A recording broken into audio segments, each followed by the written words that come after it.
Don't fall for the AI buzzword in web scraping. It's not the solution you're being told, but it does have a place in our scraping workflow. Let me show you. We'll take this spider example I've written and slowly improve it using AI. But first we need to understand what our main pain points are when we're scraping data. And I've categorized these into 3 different categories. The first is being blocked or banned. There are a few ways around this, but this is definitely one of the main things that are going to get in our way scraping data, actually being blocked by the website. The second one is selecting the data we need from that raw HTML or that whatever we get back. Writing selectors against this can become very brittle and are a real pain to manage and maintain going forward. Anytime the site changes, they break. And the third is setup time. The spider that I've written for this example probably took me about 45 minutes, which is not that big a deal, but it was quite an easy site to scrape.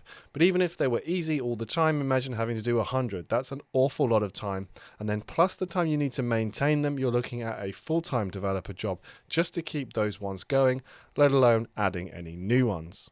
So I reached out to Daniel at Zyte. I've worked with them in the past to produce sponsored videos, and I know that they're doing a lot in this space. He suggested I should take their AI tools and share my honest opinion. So this is a bit of a treat because I've had full access to play with the latest tools, and I've had some time to really consider where I think they fit in. You see, as LLMs get better and better and more affordable, naturally people are going to be looking for ways to utilize them in their area, and this is no different to web scraping. But honestly, I think most people are doing it wrong. Every time I see someone trying to send pages and pages of HTML to an LLM to parse it, I just feel like this is totally inefficient and not what we should be doing. Right, so let's upgrade my spider. Here's my starting spider. As you can see, it's pretty simple, but fairly typical of what you might find. We go through all the product links on the pages. Over here, start requests, and we're going to yield out some information.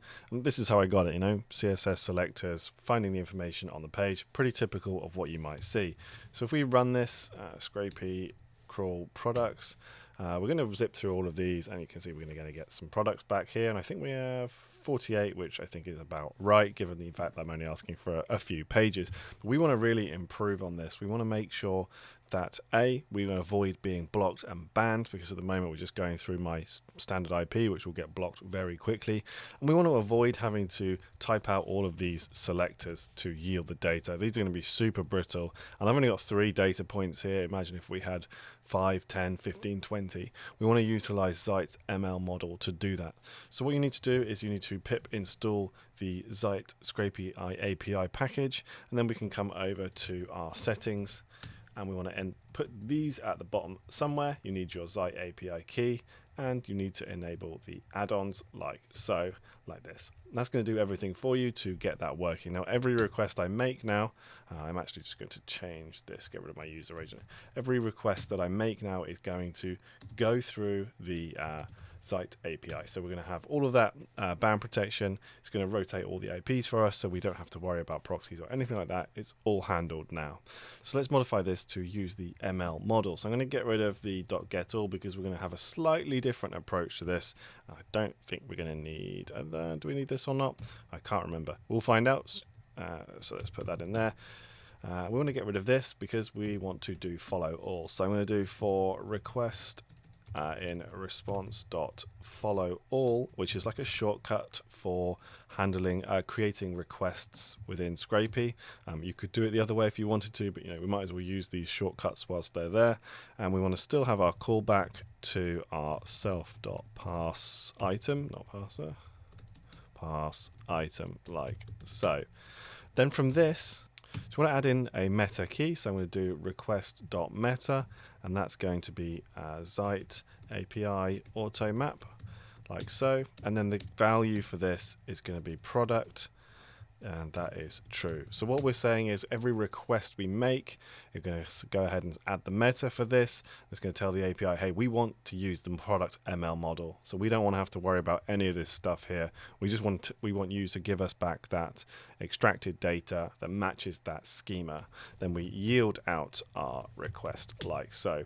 Now we can get rid of all of this. We don't need it. We can simply yield out response dot raw API response, and we want to ask for the product like so. And this is just part of the response that comes back from the API. So that's it. We've really shortened our parsing here, and we're not even using it for the product links in this case, but we're just basically going to say, hey, we'll use this as an example. So I'm going to save this, and I'm going to change the name of my spider because I created a duplicate. We'll just call this one Zyte products, like so. And I'm going to run scrapey crawl on my new spider. I'm going to do output, and we'll call this one all.jsonl for JSON lines. We'll call this extract all.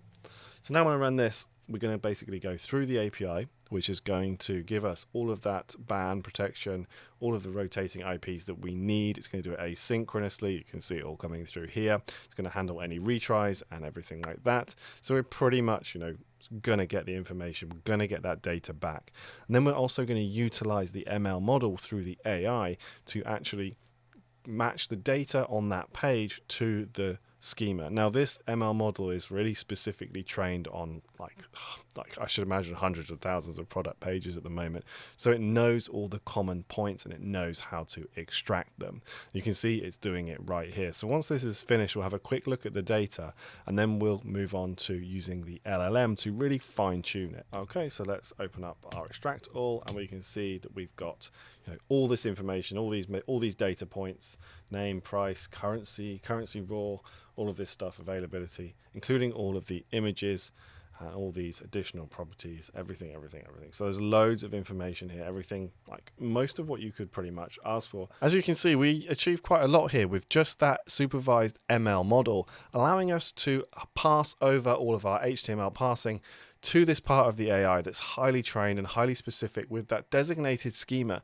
So we don't really have to think about our selectors breaking or anything like that, which is really going to solve one of the main problems for us. So by just adding in the Zyte AI, it's going to utilize all of their technology, their AI behind the scenes to allow us to naturally bypass any bans. So we don't have to worry about that. If you think about it, you're going to need to use proxies anyway because you can't send a load of requests to any website from the same IP without being blocked. So utilizing the Zyte API in this way, which fits really neatly into Scrapey with their own package, it just makes a lot of sense and gives us that extra edge and avoids that one pain point of getting banned. But the problem is with this ML model is we can only return a fixed schema, and that's where the custom attributes come in. So what these are going to do is it's going to allow us to pass off that little bit of information and write a prompt to pass it on to the LLM. And that LLM is then going to look at what we've got and it's going to try and extract that data for us. But what if there was extra data points in here that you didn't get for whatever reason? So I'm looking at this data right here, and this is a table, but for some reason in here there is no category. So we can see additional properties, which is great, color, size, description, HTML description, full URL, all this information. And here's another one, drawers, storage bed. There's no category. So what we're going to do is we're going to add that in as a LLM touch point. So let's close this and let's come back to our code. This is very simple to do. We were already adding in request meta here, so we just need to add in another one. So I'm going to call this one is the custom attribute. So we want here attributes, and this in itself is a dictionary as well. So I'll save this in my code editor. Hopefully it will format. It won't. It will keep going. So what we want to do is we want to say, what are we going to call this one? We're going to call this one category. So this is how it's going to appear on our export. There we go, formatted a bit better. And now we want to have a type and the description. So type is going to be a string, because this is a string response. And the description is essentially our prompt. So I'm going to put in here, what should we say? What type of furniture item is this? Cool. So now we've added this in, and you can have multiple custom attributes. I'm going to stick with one for the moment. All we want to do is when we actually yield this out, we need to yield out the custom attribute as well. So what I'm going to do is I'm just going to do that first. So we'll do, instead of the product, we'll just do custom attributes like so. Let's save that. So now when we get the data out, we're not going to have all that product information, but we will have the custom attributes. I'm just going to see if this is working to what I was expecting to see.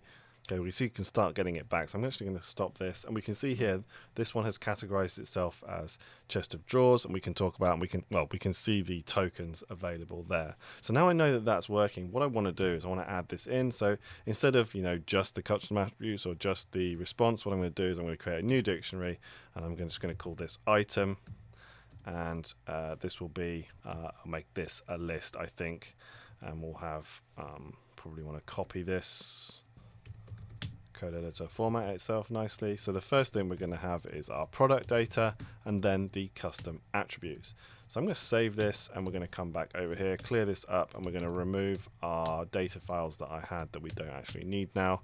And we're going to run this with scrapey crawl again. I'm going to do this one output, and we'll just call this all.jsonl because I want this as a JSON lines file. So I'm going to let this run, and what we should get now is not only have we got AI in the anti-ban and the block protection, we've got AI using the smaller ML model, which is going to know the data points based on the type that we've given it, and there's like lots of different types. We're using the product one, and then we're using the wider LLM model just on this really specific bit because we didn't get that attribute, that information from the ML model. So we're using the larger LLM to tweak it so we can get that category put into our data, and we're going to let this just run now, and we'll have that information out at the end.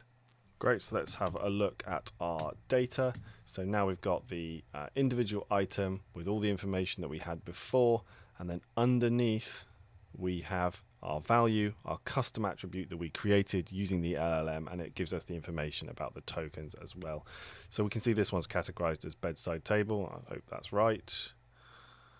What does it say in the name? Yep, 3-drawer bedside table. So you can really start to see how you can use it to really drill down and get more information about the product that you know is on the page somewhere but isn't coming through in the main description. And this is very different to utilizing an LLM to just pass a massive chunk of HTML, because we're using so much less information here. It's already got most of what we want, so it's much more targeted and much more specific, and I think that's the real key here. Obviously you can have multiple custom attributes as you see fit. I think I'd stay away from like getting it to do any kind of calculations or anything like that, simply just to pull extra bits of information from the page that you may not get already. Now for me, this is a really specific tool, and it's going to have a lot of good use cases, but I really want to be careful about not overdoing it and not trying to ask it to do too much stuff. I really like to separate out my scrapers as much as possible, but being able to have access to this LLM, this big model, this AI, just to get help with that little bit of data extraction, I think is really, really important. It lets you expand on what the ML model can already do, giving you that flexibility and making sure that you don't miss any data off the page. Now, of course, if you don't want to do any coding whatsoever, you can come to Zyte and you can create a new product and use the AI-powered spider. So I'm just going to call this one made, and we can create our project here. And this couldn't be simpler. You see, here are the ML models that we want to use. This is an e-commerce site. That's kind of what I do. So we'll select, and you can add your own templates to this as well. So if you've got something specific, you can then create that template to then use across, which is really cool. Or you can modify these templates. They're all open source, so you can pull them out and modify them as much as you need to. But I found this to be pretty straightforward and pretty good. So what I'm going to do is I'm going to come back over here, excuse the mess, and we'll go and put in the URL, and I'll just do P1, and we'll call this one furniture. Now I'm going to do automatic crawl strategy, or what shall we do? Let's make this a bit bigger so you guys can see. This gives you all the options, so I'm just going to do this will be kind of like the full thing. So this isn't totally going to be comparable, but we'll leave it on like 100 max requests for the moment so we don't do too many. And here's our custom attributes. So I'm going to do category, and I'll say what type of item. What did I say it was? Let's go back to my mess of code. In fact, let's put this on a different screen. There we go. Now we can actually go back to our what type of furniture item is this?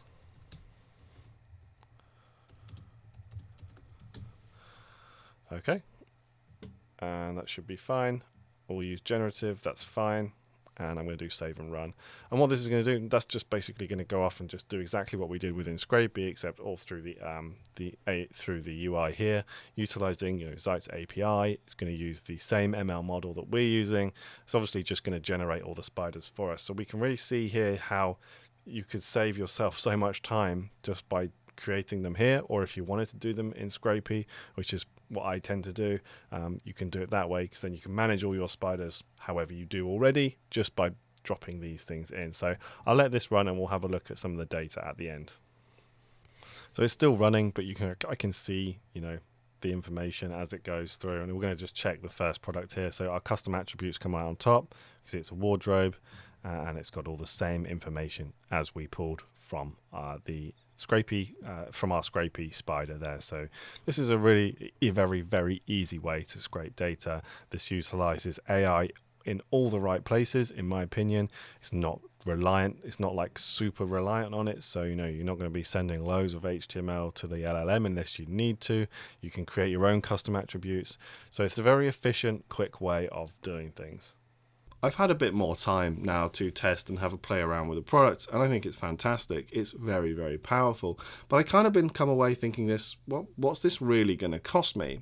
But my conclusion was pretty straightforward. We need to use proxies anyway, often residential ones which have a higher cost associated to them.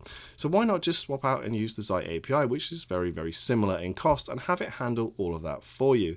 Then we have access to the AI tools as and when we need them. And that's not to mention all the time that you'll save with them, not having to fix broken selectors and swap out proxies when they stop working. So with all that on board, where do I actually see AI fitting in the industry? So Dan's take could be boiled down to one main idea really, and that was, if you want to use AI to help you with your scraping, you really just have to think about using the right tool for the right job.